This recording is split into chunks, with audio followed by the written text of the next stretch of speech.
A maternity nurse and a pathologist unite to resurrect her child, determined to succeed even at the expense of another's life. Inside the operating room, a pregnant woman in critical condition gives birth to her child prematurely, while a doctor and a nurse resuscitate her child. The woman experiences an extreme seizure, ending her life. Shortly after, Dr. Rose Casper, the hospital's pathologist, dissects the woman's corpse and harvests organs. On the other hand, Celia Morales, the maternity nurse, displays a melancholic expression as she tends to the now motherless child.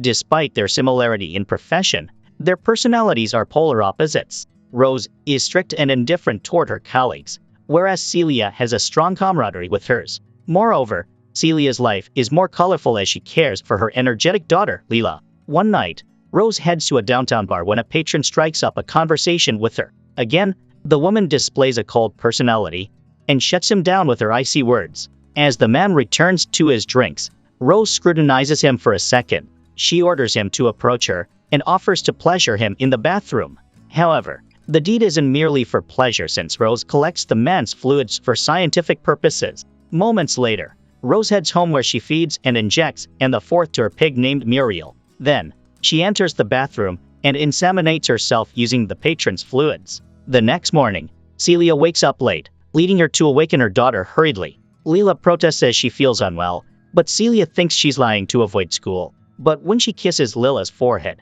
Celia realizes she's telling the truth. Without a choice, Celia asks her neighbor Pauline to care for her daughter while she goes to work. Leela throws a tantrum as she wants to stay with her mother. Regardless, Celia refuses to yield since she's running late for work. A few hours after her first task, Celia receives a phone call from Pauline informing her about Lila's state. Celia requests to talk to Leela, but Pauline's line suddenly becomes unresponsive. Before she can resume her call, Rita alerts her that a patient needs her help feeding her child. Because of her shift, Celia is visibly tired and a brief bathroom break is her rest for the day. However, another inconvenience happens when she abruptly stands. Her phone drops on the toilet, making it inaccessible. Back in their apartment complex, Celia looks for Pauline, but the woman is nowhere to be found. The door is left ajar and the television is still running, signaling that the occupants must have left in haste. Now alarmed, Celia persistently looks for Pauline and Leela, but she discovers a trace of blood on the floor. Immediately, Celia uses Pauline's telephone, but she notices a note her friend has left. The note informs her that Pauline took a sick Leela to the hospital since she can't contact her. Later that night, Rose receives Lila's corpse and asks the hospital assistant if she is an organ donor. The man confirms and hopes that Lila's organs may help children in need. Rose denies the possibility since Lila's records reveal that she has passed away due to bacterial meningitis. In the early hours, Celia tiptoed into the pathology lab, yearning for a glimpse of her daughter. Searching for someone in charge, she's intercepted by Rose, who scolds her for the intrusion. Celia pleads to see her child, prompting Rose to inquire if she means the meningitis-stricken girl. With hope, Celia affirms, querying about Lila's whereabouts. Rose diverts her eyes, falsely claiming Leela was transferred to the coroner. She provides their contact, and Celia departs with a peer, noting Rose loading a sizable bag into her car, assuming it's her duty. At home, Celia dials the coroner's office, finding it shut. She switches her SIM to an alternate phone, uncovering Pauline's urgent messages. The next day, at the coroner's, she learns Lila's file is missing, fueling her doubts about Rose. She storms back to the lab, demanding Rose, who flees upon seeing Celia's fury. Celia chases her, seeking answers, but Rose remains silent. After days of unreturned calls, Celia confronts Rose at her apartment, asserting she seeks only information about her daughter's vanishing. Despite Rose's visible remorse, she offers no assistance. An alarm prompts Rose indoors, with Celia pleading to follow, igniting Rose's ire. In the heated moment, Celia barges in, discovering Leela, seemingly lifeless on life support. Celia restrains Rose from nearing Leela, but Rose insists on a checkup to save her. Shocked, Celia learns Leela is alive, confirmed by Lila's response to her touch.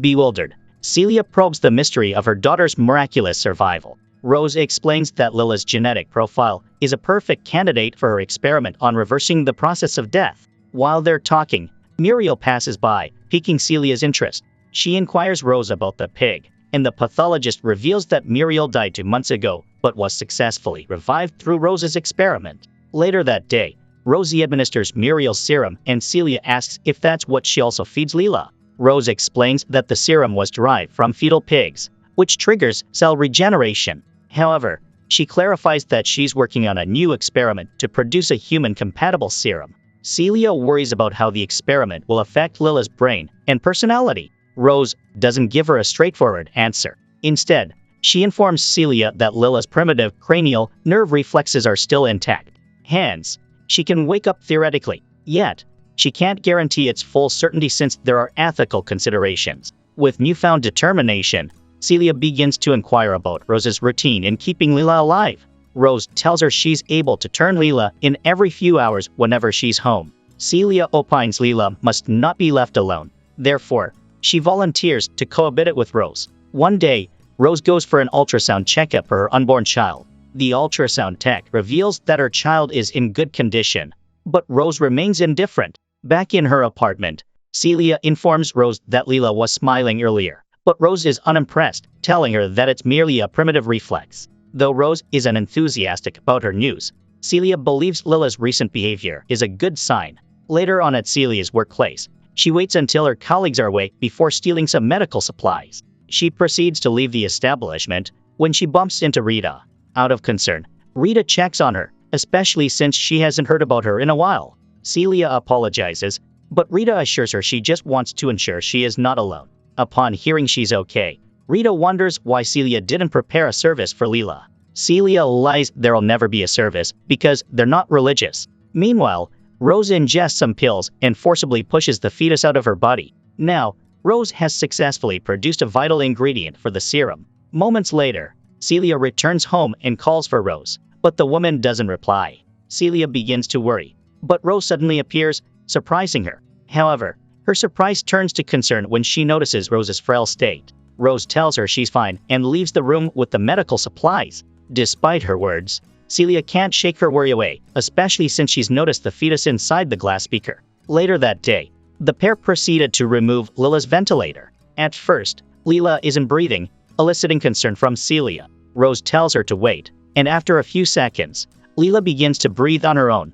In the evening, Celia comments that what happened earlier was a miracle. Rose thinks otherwise, leading her to chastise Celia for using such a word. She asserts that everything was a product of good science and hard work over time. With this information, Celia asks how long she's worked on such an experiment. According to Rose, she's been experimenting since she was in second grade due to her scientist mother's influence. Back then, her mother ordered her to cut off a starfish's arm. After a year's worth of observation, Rose discovered that the starfish had regenerative ability. This time, Celia inquires Rose about her mother's whereabouts. Rose reveals that her mother passed away due to Parkinson's, leading Celia to apologize. Because of the sensitivity of the topic, Rose abruptly leaves. The following day at work, Rose receives a text from Celia, in which she sends a photo of Lila's previous starfish artwork. This brings an unexpected smile to Rose, even baffling Scott, her colleague. Immediately, Rose resumes into work mode, but Scott remains staring at her. She checks where he's staring at and discovers that she's been bleeding. Suddenly, Rose faints. Meanwhile, Celia is cleaning when she discovers an old box belonging to Rose's mother, Dr. Muriel Casper. It turns out that Rose has named Muriel after her mother, bringing out humor from Celia. Upon opening it, Celia leaves through the photos where the subjects are mostly Rose and her mother. That day, Celia patiently waits for Rose's return, but the woman is yet to arrive. Now worried, she contacts Rose, but her call heads straight to voicemail. Celia tries again, and this time, Scott answers the phone. She asks him if she can talk to Rose, but Scott informs her of an incident. Though Celia tries to pry for more information, Scott refuses, unsure if he can trust her. With a touch of sarcasm, Celia reveals her living situation with Rose, prompting Scott to notify her of Rose's collapse. During their conversation, Celia notices Leela sitting up, her expression enigmatic. She hastily ends the call and embraces her daughter. Meanwhile, Rose regains consciousness in the hospital, where Dr. Chan and Colleen inform her of an infection in her cervix, now affecting her reproductive system. Rose inquires about her fertility, but the doctor withholds details. Despite her condition, Rose returns home, fixated on her serum research. She's frustrated to find her latest batch compromised, missed by a critical 12-hour window. When Celia mentions Lila's awakening, Rose is startled, rushing to see her. Lila's feeble call of "Mommy" sends Rose into a collapse. Afterward, Celia aids Rose with her surgical wound, urging rest, but Rose persists, probing about Lila's recovery, particularly her newfound ability to vocalize. Rose's concern grows as she realizes Lila's regeneration surpasses their previous subject, Muriel, especially with their dwindling serum supply. Celia suggests creating more serum, but Rose reveals it's derived from fetal tissue, a resource now unattainable due to her condition. As Rose delves into alternative solutions, Celia supports her, handling daily tasks. Eventually, Celia offers to assist with the serum, proposing her biological material as a potential source. However, Rose dismissively notes the incompatibility with Lila's needs, underscoring the rarity of her own biological match with their daughter. Undeterred, Celia proposes sourcing biological materials from the hospital, determined to aid her daughter's treatment. Initially, Rose doesn't favor this, as they're unsure of its possible repercussions. But when she realizes she can run tests to determine possible donors, she abruptly leaves. Later that day, Rose goes home and stumbles upon Celia playing a TV show for Lila. Rose confronts her for not sedating her, but Celia believes it's unnecessary. To start a serious conversation with her, Rose turns off the television, causing Lila to grunt in protest.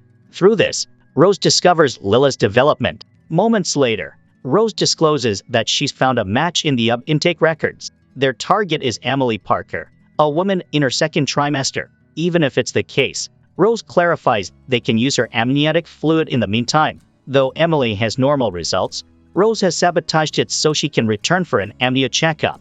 Celia detests Rose's actions, impending it may harm Emily and her child. In her defense, amniocentesis isn't risky. During Emily's checkup, Celia assists the obstetrician in collecting her amniotic fluid. Afterward, Celia draws out Emily's blood while she converses with her. Celia learns that Emily and her husband have been trying to conceive for 3 years. This leads Celia to share her own motherhood experience, and even provides tips for Emily. After successfully obtaining Emily's amniotic fluid, Celia goes home and enters Lila's room, where Rose tests the girl's reaction to the light. Upon seeing her child's progress, Celia rushes to Lila and hugs her out of joy. However, Lila appears repulsed by her affection, confusing Celia. Rose points out that she scared Lila. Later in the evening, Celia asks Rose about how long their supply will last them. Rose supposes it may last them 3 or 4 weeks. Again, Rose plans to sabotage Emily's results so they can collect more of her fluid every month until they can access her placenta. This leads them into an argument, as Celia believes the frequent negative medical results may harm Emily's unborn child. While in the middle of their argument, the pair hears Muriel's concerning squeals. Celia discovers Muriel is barfing, and Rose quickly sedates her. With Celia's inquiry, Rose admits she's failed to administer Muriel's serum earlier since she was distracted. One day, Celia bids Lila and sings her a nursery song. Surprisingly, Lila vocalizes and even performs the gestures, further displaying her progress. Though they've been treating Lila for the past few weeks, Lila has yet to exhibit full development. Even so, Celia is content with Lila's small progress. The following day, Emily is done with her checkup and the woman is clearly upset about the same scenario. As a result, she lashes out at Celia but immediately apologizes. Celia is undaunted by her reaction and remains friendly toward her. However, Celia's mood changes as Emily reveals that she plans on delivering her child at Lenox Hill Hospital. Celia questions why she chose there, especially since it's in the city. Emily explains that there are better amenities there. Before parting, Emily expresses her gratitude to Celia, particularly her support and kindness toward her. Celia acknowledges her words, but feels threatened now that Lila's only life source will be gone. For this reason, Celia and Rose get into another heated argument as they're beginning to lose options. Left without a choice, Celia accesses Emily's confidential information and tries to contact her. When Emily answers, Celia immediately drops the call as she feels guilty. Meanwhile, a stressed Rose is bathing, making her oblivious to Lila's actions. The young girl sneaks into Muriel's space, seeking to stroke the pig, but Muriel reacts by nipping her hand. Upset, Lila reacts harshly, ending Muriel's life with the metal stand. Rose, hearing Muriel's distant cries, realizes Lila's bed is empty and sets out to investigate. She finds Lila, hand-stained, innocently exploring her own abdominal scar. In response to these events, Celia secures Lila to her bed, troubled by her recent actions. Rose, Examining the lifeless Muriel uncovers a link to Lila's condition, explaining to Celia that Lila's developmental struggles are due to her brain's inability to fully connect with her body. Suggesting a remedy, Rose decides to undergo a bone marrow extraction, aiming to offset the serum shortfall. Despite the pain, Rose endures the procedure as they extract the needed samples. They then administer this new marrow-based serum to Lila, with Rose documenting the process to monitor the treatment's impact. Yet, after several attempts, there's no sign of improvement in Lila, leading Celia to propose more work hours, which Rose dismisses, urging her instead to cherish the time with Lila. The following day, Celia follows this advice, spending precious moments with Lila as her condition worsens. She comforts her daughter, promising everything will be okay. When Rose gets home and can't find Celia, anxiety sets in. She heads to Lila's room, finding it empty, and follows a water trail to the freezer, where she finds Lila, preserved in coal. Meanwhile, Celia, at Emily's doorstep, offers her records under the guise of a hospital transfer, hiding her true, dark intentions. Emily, grateful, offers a drink, and Celia requests tea. As Emily contends with a minor discomfort, Celia discreetly contaminates her tea, handing the poisoned beverage to Emily, who drinks unsuspectingly, triggers a severe reaction. With her plan unfolding, Celia calls for emergency services, posing as a concerned bystander. Soon, Emily awakens to find herself in surgery, with a C-section underway. After taking her premature child, the doctor mentions that it's not breathing. Hence, Celia and the doctor resuscitate Emily's child. Suddenly, Emily experiences an extreme seizure, ending her life. When the operation is finished, Celia stares melancholically at the now motherless child. Then, she heads to the bathroom to splash her face with water, hoping to alleviate her stress. Celia receives a phone call from Rose, but instead of hearing what she has to say, she orders Rose to go to the pathology lab. Following their call, Rose has successfully harvested Emily's organs, but she's yet to finish. Finally, Rose has acquired the sought-after placenta. Back in her apartment, Rose notices Celia on the ground, visibly sorrowful. Celia expresses her regret for accidentally ending Emily's life. Despite Celia's words, Rose believes it doesn't matter for it's already done. She asks Celia if she needs to sleep, but the woman refuses. With her response, Rose invites her to perform Lila's revival. Even without sleep, the pair efficiently works together, and within seconds, Lila returns to life. Subscribe to watch more videos like this. Turn on notifications and leave a like to help the channel out. Thank you for watching.